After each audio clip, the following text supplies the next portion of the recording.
How do I connect a PASCO wired sensor to the SPARKvue Progressive Web App? I'll demonstrate first with this PASPORT temperature sensor. From the PWA version of SPARKvue's welcome screen, select the sensor data path. Connect a compatible interface, such as this 550 universal interface, to your computer and power it on. Plug your sensor into the interface.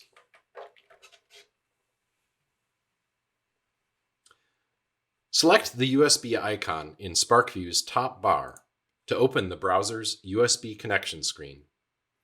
Identify your PASCO sensor or interface, select it, and choose Connect. Ensure that your measurement of interest is checked, and then choose a template to create displays for that measurement.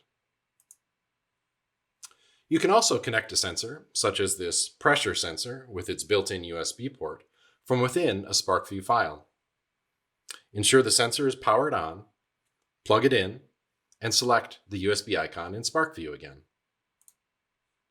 Identify your PASCO interface or sensor, select it, and choose Connect.